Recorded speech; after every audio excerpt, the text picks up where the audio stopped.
it's me, Persita, and this is Persita's Paradox.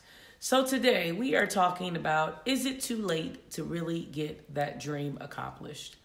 I'm going to propose to you, absolutely not. I don't care where you are in your life, what you're trying to accomplish, how far-fetched it seems.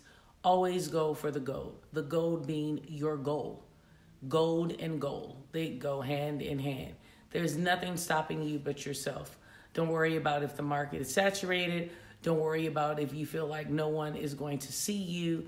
Take the chance. Take the risk on yourself. It is crucial for you to know that you are more than a conqueror and able to achieve anything that you want.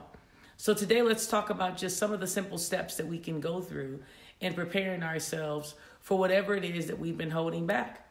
First off, it typically in my generation becomes an age debacle, right?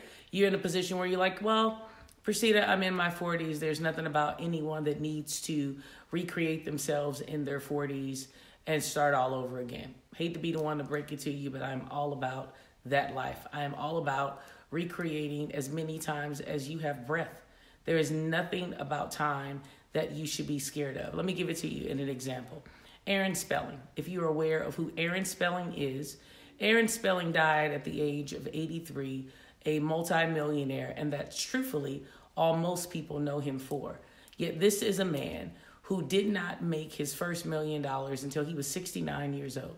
The irony of that story is he was married to two entertainment superstars who you would have thought would have catapulted him into his career.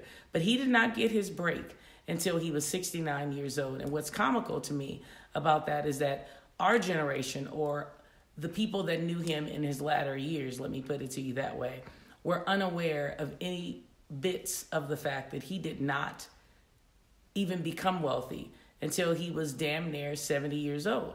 So if we do the math at passing at 83, most of his life, he was still in some sense of struggle. Maybe not a struggle in the sense of being, completely broke and destitute, but struggle in the sense of he had to wait 69 years to actually accomplish the goal he had been striving for, even with the influence or the affluence, even with the environment, even with the colleagues and accolades I'm sure he got here and there. His first break, being 90210, was at 69 years of age. When I look at myself at 45, I say there's absolutely nothing that I should be worried about at 45.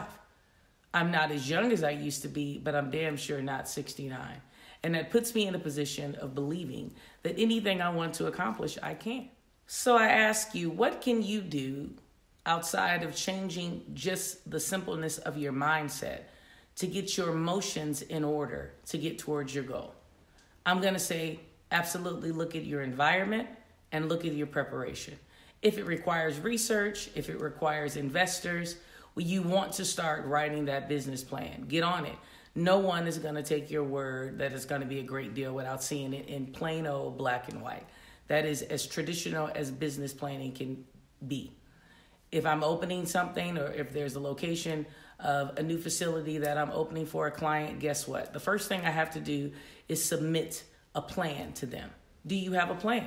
Or are all of your goals just stuck in your head, waiting to manifest off of some opportunity that you may have to sit still for 5 seconds to write it down? Challenge yourself. Understand that you have to be a good steward over the little, over what you have now, in order to be a great steward. You have to also be a servant before you can be a leader. These are things that you want to be aware of. You do not want to think that you can just jump right up and start something, be it a business, be it a new career shift. You have to be prepared. You don't have to be in a position of being finished. But let's be honest, even if you're on a job and they give you college credit or they give you college reimbursement, you actually have to enroll for them to be interested in what you're saying. A lot of jobs, a lot of job placements will actually place you in positions that require you to have a 4-year or 6-year post-grad degree.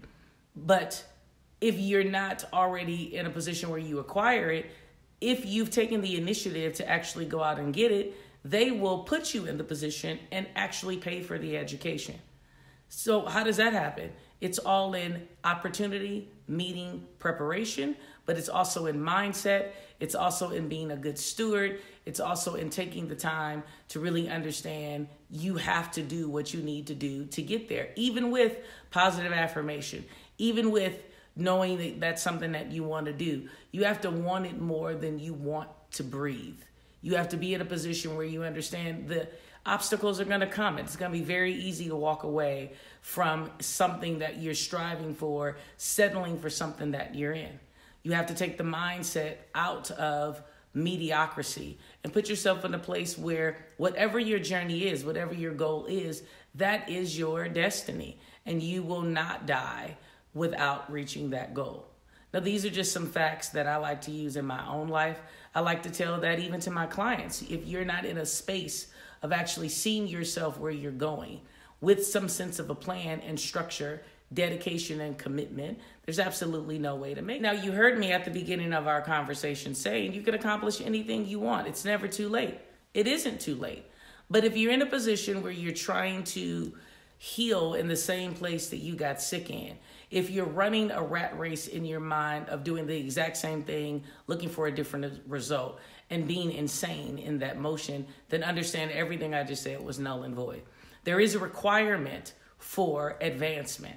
And as long as you're in awareness of that, and you take that awareness and you actually turn it into action, there's really nothing that you cannot achieve. There's nothing that you cannot move towards to actually gain possession of. So I affirm with you today, it's time to make some changes. Even the most secure, settled person is at a place, I believe, in this year of being a little antsy, wanting to establish, I should say, something different, wanting to move in a different direction. You feel yourself shifting. This is just a very big shifting time in the world. Take that opportunity and shift. Do something a little different than you would normally do. Prepare yourself a little harder, a little bit more in depth than you normally would. And let's see what that opportunity brings forth with that preparation. So let's affirm today. It's time to shift. It is time to shift. Thank you so much for joining me. As always, remember to like, comment, and share. Remember to hit the notification button. And also remember to follow me on Instagram. I have some cool stuff there. Perceive this Paradox is the handle. So thank you so much again. And remember to do 3 things. Live life authentic. Have a blessed day.